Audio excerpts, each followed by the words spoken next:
Hello Dojo friends! Thank you so much for joining me today. I would like to do a review of this custom sword sent to me by Swords of the Northshire. And this is a sword that I had custom made from a smith in China, and I nicknamed her Kaeru to, or frog sword. So let's take a quick look at this beauty. The sword came well boxed in this nice green sword bag, which is kind of unusual, but again it matches this frog theme that I went with. And here we present the sword herself coming out of the bag here.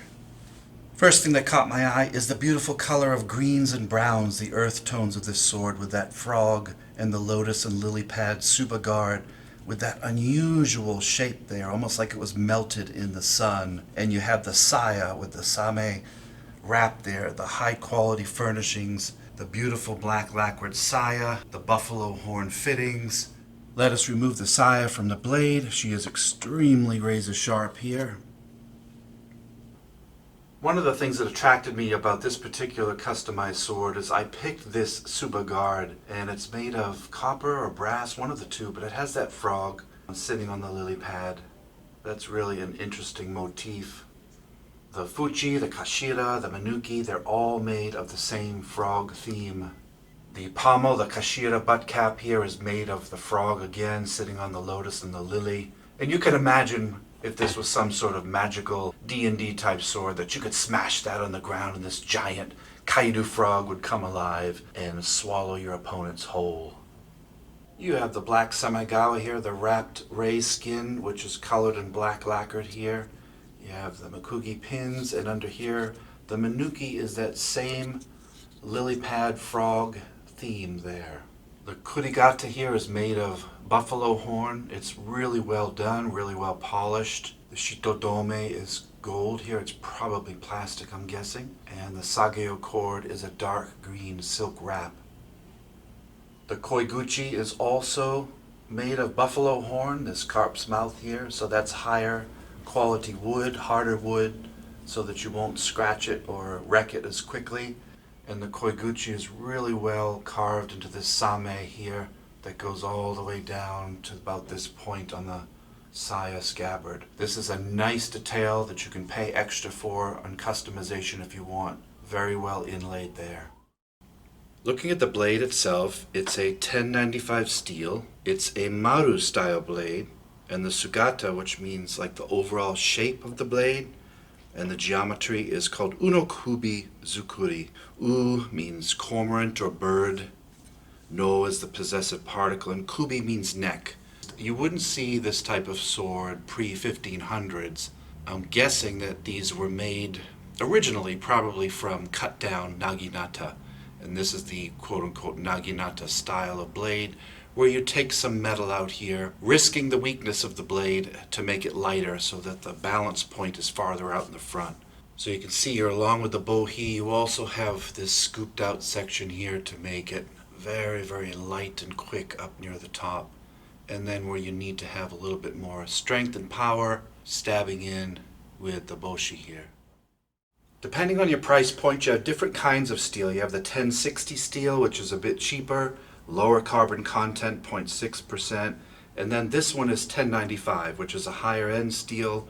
You're going to pay more money for it because it's 0.95% carbon. I don't know if they have a T10 steel available at that company, but I do know that they have the high-end Tamahagane swords, which are like $3,700, which are the actual folded several times. This one is clay tempered. I don't know if you can see the hamon line. You can kind of see it there. Excellent blade. You can see this large O kisaki here. It's quite long and quite curved, really good for cutting. And you can see where the blade really thins out here. And I hope you can see the hamon line from the clay tempering. It's there. This isn't a highly polished blade. It's kind of mid-polished. If you want the real high polished ones, you're going to pay thousands of dollars for them. Get what you pay for. The craftsmanship in this one is quite high, but nothing like a $4,000 or $5,000 sword. Often with a higher end sword, you'll get a sword certificate from the smith, and this one Just tells you a little bit about the specs of the sword. It is a handmade, clay-tempered, Maru-style katana. It is overall length 104.5 centimeters, or about 41 inches. The thickness of the blade is 7.1 millimeters, or 0.2 inches. Structure of the blade is Maru, so it's just one solid piece. 1095 folded steel, that's a good quality sword there. Good quality steel. The weight is 1.4 kilograms, or around 3 pounds. The length of the blade is 28 inches, or about 71 centimeters. And the date that they finished this sword for me was May of 2021, when this sword was completed.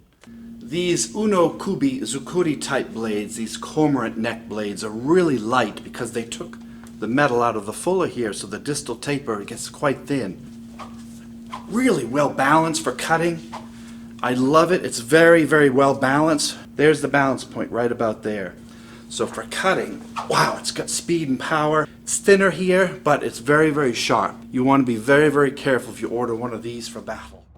The days of the stigma of Chinese swords versus Japanese-made swords are over. These smiths know what they're doing. This part of China has been making swords for thousands of years. They're good quality. I have well over 100 swords in my collection, and I have old Japanese real antiques from the 15th century tachi, 16th, 17th century katana. And I like an old blade. I like to feel the patina on it. I like to have the blade tell me stories of why there are nicks and cuts and pits. Could they have been used in battle? All this is part of buying an antique. But sometimes you just want a brand new, untouched blade that is sharp and good quality, and this is one. Is it something you can cut with tameshigiri or water bottles or noodle? Sure. Is it something that you can go into battle with? Absolutely. As a martial art instructor of sword, I would trust that in a second to go into battle. It's well made by a reputable smithing company. Is it meant to pass down to an heirloom to a child or grandchild? Sure. Once you get into these medium quality swords here, yeah, they're good enough to pass down. Am I going to cut with this? Probably not, but I'm going to keep it in my collection so that I can give it to someone one day. Okay, so that's a look at the sword I call Kaeru to, or frog sword. Thank you guys for watching. You can find more customizable swords, sharp, non-sharp, all kinds of color schemes, all kinds of different types of steel depending on your price range. This is a mid-range sword. Remember, it was made, customized for me, and sent to me free of charge, so keep that in mind. I'm not getting paid to do this, but this was given to me, so keep that in mind, and I'm trying not to be biased, but it's a beautiful sword for the price point. If you're interested in ordering something like this, check out the company called Swords of the Northshire. The link is below. Click on that and you can start customizing your sword. Expect several weeks to take and get those swords back.